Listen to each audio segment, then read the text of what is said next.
Que la paix soit sur vous les Gaulois et les Gauloises, courageux résistants à la dictature sataniste qui bientôt ne sera plus mondiale. Voici une publication sur Facebook, je vais vous la lire. À quoi bon lutter contre un système despotique alors qu'il est plébiscité par la majorité de nos concitoyens? À quoi bon prendre des risques à dénoncer les fils de pute de sociopathes qui nous gouvernent alors qu'ils sont écoutés par la majorité de nos concitoyens? À quoi bon s'échiner à essayer de réinformer nos concitoyens alors qu'ils préfèrent s'abrutir devant BFM? Dieu ne change pas l'état d'un peuple tant que ce dernier ne change pas ce qui est en lui-même. La plupart des malheurs qui nous touchent ne sont que le fruit de ce que nous avons accepté, notre passivité, notre lâcheté, notre ignorance, notre égoïsme tuent nos enfants. Nous devons hériter du merdier que nous avons semé en acceptant de laisser au pouvoir des raclures qui ont pour Dieu l'euro. Et je parle des lobbies. Nos enfants sont en danger et nous sommes entièrement fautifs. À ceux qui nous qualifient de complotistes, allez tous vous faire enculer. Cet avis est assez typique. Je lis souvent des gens qui sont énervés comme ça. Et en fait, ils jugent les autres, qu'ils considèrent comme des abrutis. Et ça les décourage, ça les énerve, ils sont en colère, et ils en arrivent à la conclusion que on ne peut pas les aider. Mais on voit le bandeau sur les yeux de son voisin, on ne voit pas le bandeau sur ses propres yeux. C'est-à-dire que, quand on est complotiste, autrement dit réveillé sur certains sujets politiques, beaucoup de sujets politiques, on s'aperçoit bien sûr que les autres sont complètement abrutis, ignorants, qui ont les yeux fermés, et on a envie de les réveiller. Et c'est légitime. Mais quand on est concentré comme ça sur leur ignorance à eux, on oublie que nous aussi on a encore les yeux fermés sur certains sujets, sur plein de sujets. C'est-à-dire que le jour où le grand monarque va arriver, beaucoup d'écailles tomberont des yeux. Ça, je cite Léon Bloy, puisque finalement ça se prononce Blois. Je crois que c'était Bloy, mais ça se prononce Blois. Donc Léon Bloy a dit, le jour où il arrivera, beaucoup d'écailles tomberont de tant Dieu, quelque chose comme ça. Les écailles qui tombent des yeux, ça veut dire que on ouvre les yeux. On voit ce qu'on n'avait pas vu avant. Quand on est complotiste, on peut effectivement avoir très envie de réveiller les autres. Mais ça ne sert à rien. Ils vont pas se réveiller de cette manière-là. Et ça sert à rien de s'énerver contre eux parce qu'ils ne veulent pas se réveiller. Il faut se concentrer toujours sur son propre réveil à soi. Et après, bien sûr, on partage à ceux qui sont intéressés, mais ne pas se dire, ça y est, j'ai trouvé la lumière, maintenant je vais l'apporter au reste du monde. Il faut mieux se dire, je cherche encore et toujours la lumière, toujours plus de lumière, parce qu'il m'en manque.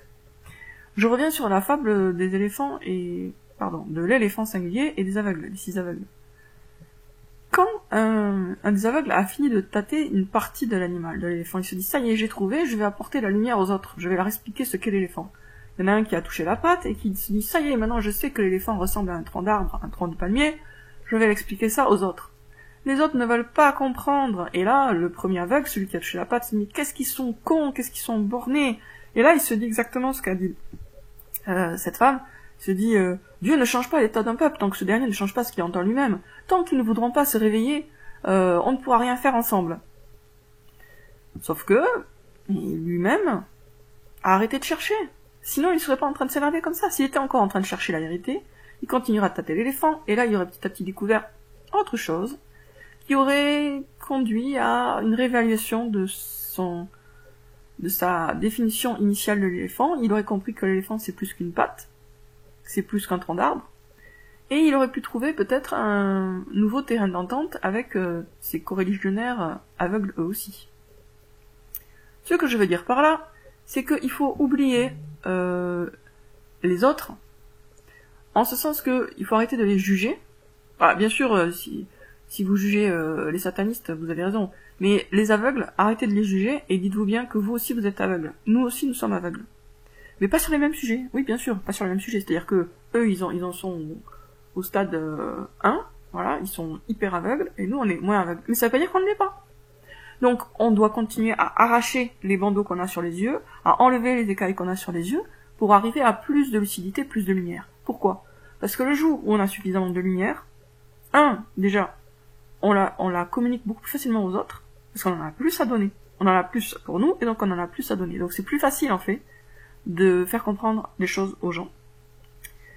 Et deux, au lieu de se focaliser sur les autres en se disant ah Dieu va pas changer l'état du peuple parce que ils changent pas ce qu'ils ont eux-mêmes.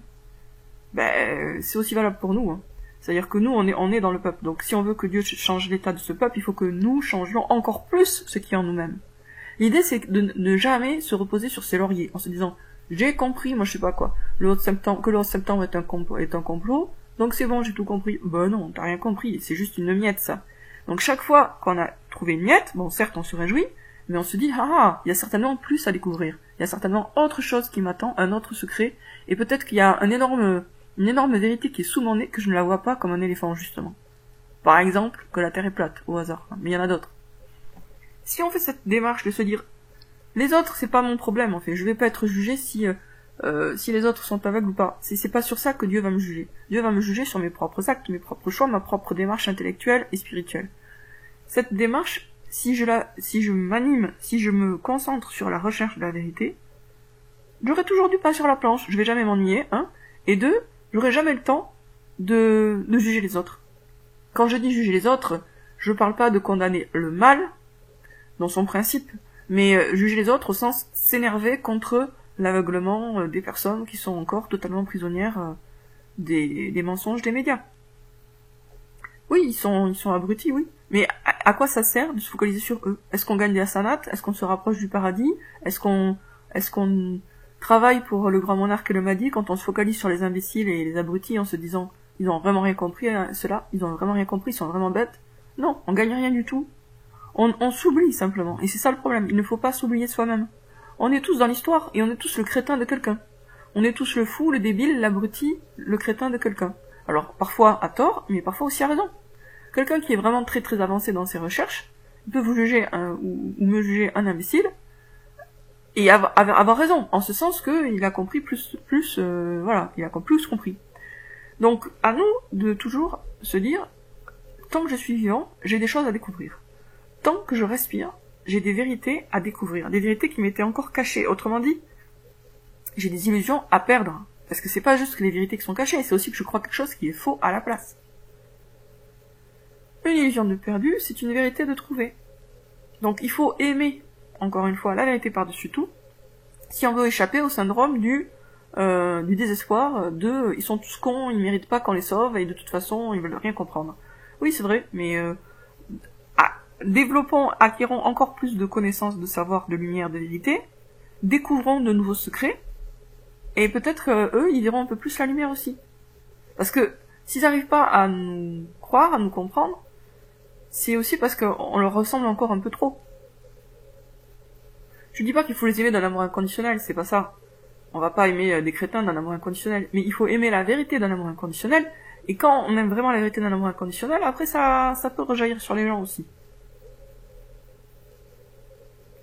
Pour ma part, à une époque, j'avais beaucoup de clashs et de polémiques. Maintenant, j'en ai beaucoup moins. Alors, j'ai encore des discussions houleuses, mais la façon dont je m'exprime n'irrite pas les gens comme avant. C'est-à-dire que maintenant que je suis beaucoup plus dans l'amour justement inconditionnel de la vérité, ça se ressent, et du coup, les gens n'arrivent pas, entre guillemets, à devenir agressifs. Bon, il y a toujours des gens qui réussissent à être agressifs, mais ce que je veux dire, c'est que quand notre état émotionnel à nous, qui est lié à l'état de nos connaissances et au point où on est dans notre itinéraire spirituel, donc cet état émotionnel va rejaillir sur les gens et va enclencher ou pas des conflits aussi. Il faut pas croire que quand on se dispute avec quelqu'un, c'est l'autre qui est totalement responsable. On a forcément une part de responsabilité, sinon on serait même pas dans la dispute. On serait même pas dans cette dispute-là. Conclusion, on a tous du pain sur la planche, et si les autres ne veulent pas comprendre, c'est pas grave. On leur parle pas de ce qui les dérange, et on se focalise sur la recherche de la vérité. En partant du principe que, actuellement, il y a des choses qu'on croit qui sont certainement fausses. Il y a des vérités qu'on n'a pas encore découvertes et qui sont peut-être vraiment pas loin, mais voilà, on les voit pas parce qu'on a les yeux fermés. Et donc, au lieu de se dire, ah, les autres ont les yeux fermés, à cause de ça, on va tous dans le mur, dans le gouffre, concentre-nous pour que nous, on ouvre encore plus les yeux. Parce que c'est pas parce qu'on les a ouverts sur certains sujets qu'on les a pas fermés sur d'autres. Voilà. Sur ce, je vous dis à bientôt les amis.